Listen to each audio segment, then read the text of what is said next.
तुम सुबह उठते हो, अपना वक्त, अपनी आज़ादी, अपनी एनर्जी किसी और को बेचते हो और बदले में महीने के आखिर में अपने बैंक अकाउंट में एक छोटा सा नंबर देखते हो। फिर तुम थक कर सो जाते हो। अगले दिन वही अलार्म, वही ट्रैफिक, वही बॉस, वही कहानी। और तुम इस साइकिल को मेकिंग अ लिविंग या जिंदगी जीना कहते हो। निकोलो मैकियावेली, जिसे डार्क स्ट्रैटेजी का बाप कहा जाता है, वो इसको जिंदगी नहीं, गुलामी यानी सर्विट्यूड कहता। वो जो अंदर ही अंदर तुम्हें एक साइलेंट एंजाइटी खाती रहती है ना, एक डर कि तुम पीछे छूट रहे हो, ईएमआई का टेंशन, बिल्स का डर। सुनो मेरी बात ध्यान से, ये इसलिए नहीं है कि तुम मेहनत कम कर रहे हो, ये इसलिए है क्योंकि तुम एक चेस बोर्ड के छोटे से प्यादे यानी पॉन हो, और इस बोर्ड के रूल्स राजाओं ने बनाए हैं ताकि तुम बस सीधी लाइन में चलते रहो और उनका सिस्टम चलता रहे। एक सबसे बड़ा झूठ जो तुम्हें बचपन से सिखाया गया है, कड़ी मेहनत से पैसा बनता है।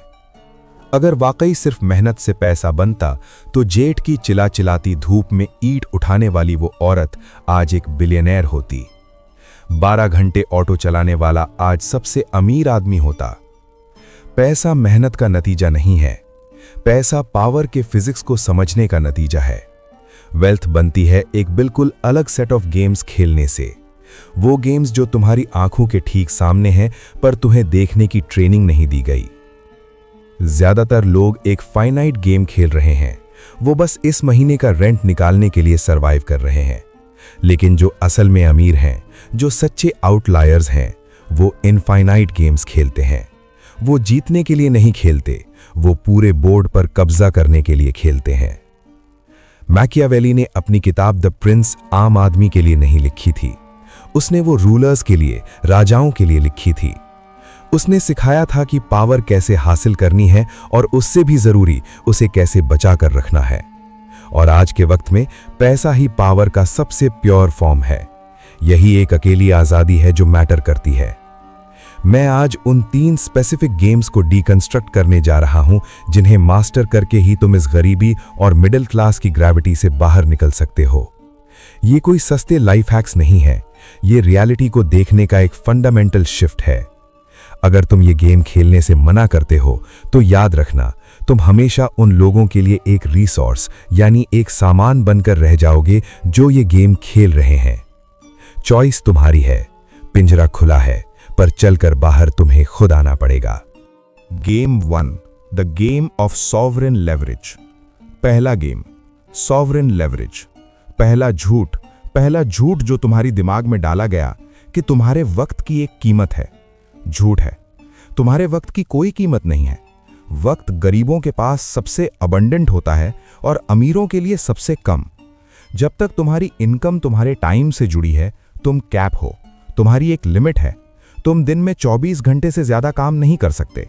एक डॉक्टर जो 1 लाख रुपए घंटा भी चार्ज करता है, वो भी आखिर में एक हाई पेड मजदूर ही है। वो भेड़ों की ऊन काट रहा है, पर वो फार्म का मालिक नहीं है। मैकियावेली जानता था कि एक राजा खुद तलवार चलाकर राज्य नहीं जीतता, उसे एक आर्मी चाहिए, उसे लेवरेज चाहिए। मॉडर्न दुनिया में हम भाड़े के सैनिक यानी मर्सनरीज नहीं यूज करते, हम 3 तरह के लेवरेज यूज करते हैं जो तुम्हारी मेहनत और तुम्हारी कमाई को एक दूसरे से अलग कर देते हैं। नंबर 1, लेबर यानी इंसानों का लेवरेज। यह सबसे पुराना गेम है। तुम लोगों को हायर करते हो। अगर 10 लोग तुम्हारे लिए काम कर रहे हैं तो तुम्हारे पास एक दिन में 240 घंटे का आउटपुट है। पर इंसान मेसी होते हैं, उनकी ईगो होती है, उन्हें मैनेज करना पड़ता है। मैकियावेली ने वार्निंग दी थी, जो मर्सनरीज पर डिपेंड करता है वो कभी सेफ नहीं रहता। ये गेम उनके लिए है जिनकी इमोशनल इंटेलिजेंस और पेन टॉलरेंस बहुत हाई है। नंबर 2, कैपिटल यानी पैसा, बैंकर का गेम। पैसा तुम्हारे लिए काम करता है जब तुम सोते हो, ये प्योर है। पर इस गेम को खेलने के लिए पहले पैसा चाहिए। ये डेस्टिनेशन है, स्टार्टिंग पॉइंट नहीं। Number 3, permissionless leverage, the new God. ये वो जगह है जहां तुम्हें जीना सीखना होगा। ये है कोड और मीडिया का लेवरेज। नवल रविकांत इसको आर्मी ऑफ रोबोट्स कहते हैं। जब तुम एक कोड लिखते हो या एक यूट्यूब वीडियो रिकॉर्ड करते हो या कोई डिजिटल प्रोडक्ट बनाते हो, वो एसेट तुम्हारे लिए 24/7 काम करता है। वो थकता नहीं है, वो छुट्टी नहीं मांगता, वो सैलरी बढ़ाने की डिमांड नहीं करता। तुमने वीडियो एक बार बनाई पर उसे 1 लाख लोगों ने देखा। काम एक बार किया, पेमेंट 1 लाख बार मिली। ये है मॉडर्न दुनिया का प्रिंस बनना। पर तुम में से ज्यादातर लोग अपना वक्त रेंट पर देकर अमीर बनने की कोशिश कर रहे हो। तुम एक चम्मच से झील खोदने की कोशिश कर रहे हो। चम्मच फेंक दो और एक डैम बनाना शुरू करो। तुम्हें मजदूर की मेंटालिटी छोड़कर मीन्स ऑफ प्रोडक्शन का मालिक बनना होगा। खुद से अभी पूछो, अगर कल तुम्हारे दोनों हाथ टूट जाएं या तुम काम न कर पाओ तो क्या तुम्हारा पैसा आना बंद हो जाएगा? अगर जवाब हाँ है तो तुम बर्बादी के कगार पर खड़े हो। मैकियावेली कहता था, रूलर को उस पे डिपेंड करना चाहिए जो उसके कंट्रोल में हो, न कि उस पे जो दूसरों के कंट्रोल में हो। जॉब में तुम्हारा कंट्रोल बॉस के हाथ में है, लेवरेज में तुम्हारा कंट्रोल मार्केट के हाथ में है, और मार्केट हमेशा ऑनेस्ट होता है। गेम ये है कि खुद को प्रोडक्टाइज करो। अपनी स्पेसिफिक नॉलेज को, जो स्कूल में नहीं पढ़ाई जाती, एक ऐसे सिस्टम में डालो जो तुम्हारे बिना चले। तुम्हें अपनी आइडेंटिटी शिफ्ट करना होगा। खुद को एक स्लॉट फिल करने वाला वर्कर मत मानो, खुद को एक आर्किटेक्ट मानो। आर्किटेक्ट खुद ईंटें नहीं लगाता, वो कैथीड्रल डिजाइन करता है और उसको उसके विजन का पैसा मिलता है, उसकी फिजिकल मेहनत का नहीं। गेम 2 ऑप्टिक वॉरफेयर का द रेपुटेशन मैट्रिक्स। अगर गेम 1 वेल्थ के मैकेनिक्स के बारे में था तो गेम 2 वैल्यू की साइकोलॉजी के बारे में है। वैल्यू ऑब्जेक्टिव नहीं होती भाई, वैल्यू एक हेल्यूसिनेशन है, एक सपना है। ध्यान से सोचो, हीरा यानी डायमंड प्रैक्टिकल लाइफ में किसी काम का नहीं है। पानी के बिना तुम मर जाओगे, पर हीरा करोड़ों का मिलता है और पानी फ्री है। क्यों? क्योंकि स्टोरी क्या सुनाई जा रही है, परसेप्शन और स्कैरसिटी का खेल है। मैकियावेली के बहुत पहले कहा था, हर कोई देखता है कि तुम क्या लगते हो, पर बहुत कम लोग जानते हैं कि तुम असल में क्या हो। Everyone sees what you appear to be, few experience who you really are. लोग सोचते हैं मैं चुपचाप ईमानदारी से अपना काम करूंगा, एक दिन लोग नोटिस करेंगे और मैं आगे बढ़ जाऊंगा। ये द वर्कर्स फैलेसी है, ये बचपना है। असली दुनिया में तुम्हें तुम्हारे कंट्रीब्यूशन यानी काम का पैसा नहीं मिलता, तुम्हें इस बात का पैसा मिलता है कि तुम्हें रिप्लेस करना कितना मुश्किल है। तुम्हें रेपुटेशन का डार्क गेम खेलना पड़ेगा और इसके कुछ डार्क रूल्स हैं। द लॉ ऑफ कंसीलमेंट, छुपने का कानून। अगर तुम हमेशा अवेलेबल हो तो तुम्हारी औकात सस्ती है। अगर तुम हर ईमेल, हर व्हाट्सएप मैसेज का तुरंत रिप्लाई करते हो तो तुम दुनिया को सिग्नल दे रहे हो कि तुम्हारे पास और कोई बड़ा काम नहीं है। तुम्हारी टाइम की वैल्यू 0 है। अपनी प्राइस बढ़ाने के लिए तुम्हें स्कैरसिटी यानी कमी मैन्युफैक्चर करनी पड़ेगी। तुम्हें द प्राइस बनना पड़ेगा जिसे जीतना मुश्किल हो। मैकियावेली कहता था कि राजा को लोगों के सामने ज्यादा नहीं आना चाहिए, वरना वो आम यानी कॉमन बन जाएगा। अपनी डील्स में, नेगोशिएशंस में पुल बैक सीखो। जब तुम थोड़ा पीछे हटते हो, लोग तुम्हारी तरफ झुकते हैं। जब तुम शांत रहते हो तो लोग अपने आप तुम्हें इंटेलिजेंट मान लेते हैं। एक ऐसी पर्सोना बनाओ जिसमें कॉम्पिटेंस भी हो और थोड़ा सा खतरा भी। लोगों को लगना चाहिए कि उनकी किस्मत अच्छी है जो वो तुम्हारे साथ काम कर रहे हैं। रॉबर्ट ग्रीन ने पावर के रूल्स में सिखाया है, नेवर आउटशाइन द मास्टर, पर मास्टर को ब्रिलियंट फील कराओ। अमीरी असल में क्या है? पैसे का ट्रांसफर उन लोगों से जिन्हें सेफ्टी और सर्टेनिटी चाहिए। जब तुम कोई सर्विस बेचते हो तो तुम सर्विस नहीं बेच रहे, तुम सर्टेनिटी बेच रहे हो। तुम सामने वाले को यह फील दे रहे हो कि तेरा प्रॉब्लम अब मेरा है, तू आराम कर। क्लाइंट को नहीं जानना कि सॉसेज कैसे बनती है, उसे बस ये फील करना है कि वो स्मार्ट है क्योंकि उसने तुम्हें हायर किया है। हाई स्टेटस का गेम खेलो। गरीब लोग प्राइस पे लड़ते हैं, भैया मैं दूसरे से सस्ते में कर दूंगा। अमीर लोग स्टेटस पे लड़ते हैं, मैं सबसे महंगा हूं क्योंकि मैं मार्केट में बेस्ट हूं। ये एक पैराडॉक्स है। जब तुम अपनी कीमत ज्यादा रखते हो, तुम ऑटोमेटिकली हाई वैल्यू सिग्नल करते हो और तुम्हें ऐसे क्लाइंट्स मिलते हैं जो तुम्हारा सर नहीं खाते। जब तुम सस्ते में काम करते हो, तुम डेस्परेशन दिखाते हो और ऐसे पैरासाइट्स को अट्रैक्ट करते हो जो तुम्हारा खून चूस लेते हैं। अपनी एग्जिस्टेंस को हाई प्राइस करने की ऑडेसिटी लाओ। दुनिया तुम्हें उसी नजर से देखेगी जिस नजर से तुम खुद को पेश करोगे। एक भिखारी की तरह रूम में जाओगे तो लोग बाहर निकाल देंगे। एक एग्जाइल किंग की तरह जाओगे तो लोग सोचेंगे कि ये वापस कब राजगद्दी पे बैठेगा। ये ऑप्टिक वॉरफेयर है। तुम सिर्फ एक ग्राफिक डिजाइनर नहीं हो, तुम एक ब्रांड स्ट्रैटेजिस्ट हो। तुम कोडर नहीं हो, तुम सिस्टम्स आर्किटेक्ट हो। फ्रेम बदलो, फीस बदल जाएगी। तीसरा game, the infinite game.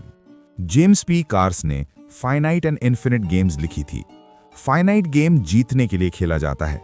Football का मैच, वॉर या एक ट्रेड, उसका एंड होता है। लेकिन इन्फिनिट गेम इसलिए खेला जाता है ताकि खेल चलता रहे। वेल्थ, पैसा एक इन्फिनिट गेम है। इसमें विनिंग जैसा कुछ नहीं होता। कोई ऐसी घंटी नहीं बजेगी कि हाँ भाई तुम्हारे पास 10 करोड़ आ गए, अब तुम फ्री। जिस पल तुम सोचते हो कि तुम जीत गए, तुम वो करना बंद कर देते हो जिसने तुम्हें अमीर बनाया था, और तुम्हारा डाउनफॉल शुरू हो जाता है। मकियावेली ने रोम के बनने और गिरने को स्टडी किया। उसने देखा कि एम्पायर्स बाहरी दुश्मनों से नहीं गिरते, वो अंदर की सड़न यानी इंटरनल रॉड से गिरते हैं। वो सॉफ्ट हो जाते हैं, वो अपना डिसिप्लिन भूल जाते हैं। The rule of रूइन। पैसे का गेम जीतने के लिए सबसे पहले तुम्हें यह सीखना होगा कि हारना नहीं है। वॉरेन बफेट का rule number 1, never lose money. Rule number 2, never forget rule number 1। सुनने में आसान लगता है, पर यह डीप है। अगर तुम अपनी वेल्थ का 50% लॉस करते हो तो तुम्हें वापस 0 पे आने के लिए 100% गेन चाहिए। रुइन यानी बर्बादी ही एक ऐसी चीज है जो तुम्हें इस गेम से हमेशा के लिए बाहर निकाल सकती है। गरीब लोग जल्दी अमीर बनना चाहते हैं, वो गैम्बल करते हैं, वो क्रिप्टो में, ऑप्शंस में अपने बाप की पूरी कमाई लगा देते हैं। अमीर लोग धीरे धीरे अमीर बनते हैं और हमेशा अमीर रहते हैं। तुम्हें अपनी वेल्थ को एक जिंदा ऑर्गेनिज्म की तरह देखना होगा, इसे जिंदा रखना है। इसका मतलब है बारबेल स्ट्रैटेजी यूज करना।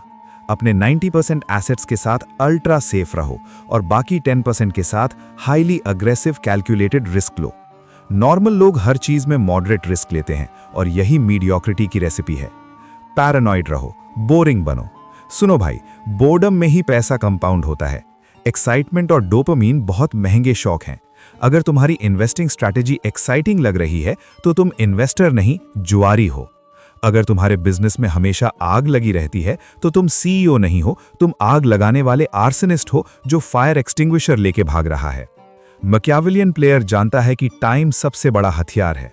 अगर तुम गेम में दूसरों से ज्यादा लंबे टाइम तक टिके रह गए तो तुम डिफॉल्ट जीत जाओगे, क्योंकि बाकी सब गलती करेंगे। वो लालच में आएंगे, इमोशनल होंगे, शॉर्टकट मारेंगे, और जब वो क्रैश होंगे तुम वहां खड़े होगे, शांत, स्ट्रॉन्ग, उनके सस्ते एसेट्स कौड़ियों के दाम खरीदने के लिए।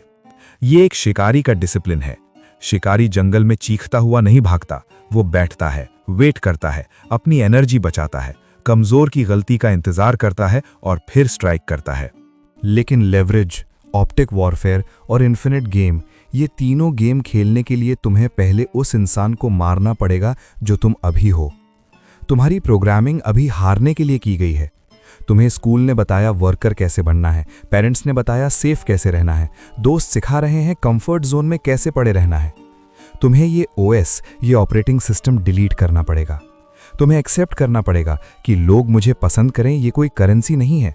तुम इंस्टाग्राम लाइक से अपना रेंट पे नहीं कर सकते। मैकियावेली को लोग पसंद नहीं करते थे, उसे निकाल दिया गया था, टॉर्चर किया गया था, और उस अंधेरे में उसने इंसान की असली फितरत देखी। उसने देखा लोग मतलबी हैं, डरपोक हैं, लालच से भरे हैं। अगर तुम दुनिया से फेयर होने की उम्मीद रखोगे तो जिंदगी भर गरीब रहोगे। तुम्हें अंदर का वॉर जीतना होगा, द डेथ ऑफ एनवी। जब तुम किसी को सक्सेस देखते हो, क्या तुम जलते हो? उसकी तो किस्मत अच्छी है, बाप का पैसा है। ये लूजर का डिफेंस मैकेनिज्म है, अपना ईगो बचाने का तरीका। तुम इसलिए वहां नहीं हो क्योंकि तुम इनकॉम्पिटेंट हो। सक्सेस को हेट मत करो, उसे डीकंस्ट्रक्ट करो, उसका वेपन चुराओ। आखिरी बात, साइलेंस। घोस्ट बन जाओ। तुम्हारी सबसे बड़ी दीवार पॉवर्टी यानी गरीबी नहीं है। गरीबी तो चुभती है, वो तुम्हें भगाएगी। सबसे बड़ी दीवार है ये मिडिल क्लास कंफर्ट, ये ईएमआई पे ली हुई गाड़ी, वीकेंड पे मूवी और सस्ती दारू। ये गोल्डन हैंडकफ्स हैं, ये तुम्हें बगावत करने से रोकते हैं। खाई और आज़ादी के बीच में तुम्हें जंप लगानी पड़ेगी। हम इस वीडियो के एंड तक आ गए हैं। अब तुम्हारे पास दो रास्ते हैं, या तो वीडियो बंद करो, वापस रील स्क्रॉल करो, चीप डोपामीन लो और सब भूल जाओ, वापस अपने फाइनाइट गेम में चले जाओ, या फिर आज अभी डिसाइड करो कि प्यादा बनकर नहीं जीना। दुनिया तुम्हें पागल कहेगी, ऑब्सेस्ड कहेगी, कहने दो। भेड़ हमेशा चरवाहे से डरती है। तुम एक ऐसी बिल्डिंग बना रहे हो जो वो देख नहीं सकते। अगर तुम्हारी आंखें आज खुली हैं तो सुनो, जो मैं पब्लिकली बता सकता था मैंने बता दिया। कुछ डार्क साइकोलॉजी के ऐसे प्रिंसिपल्स हैं जो यूट्यूब के एल्गोरिदम बर्दाश्त नहीं करेंगे, वो सेंसरशिप के दायरे में आते हैं। अगर तुम सच में वो आर्किटेक्ट लेवल का नॉलेज चाहते हो तो वो पब्लिकली नहीं मिलेगा, वो जॉइन बटन के पीछे है। ज्यादातर लोग नहीं आएंगे और यही तो मैं चाहता था। The board is set, the pieces are moving, your move.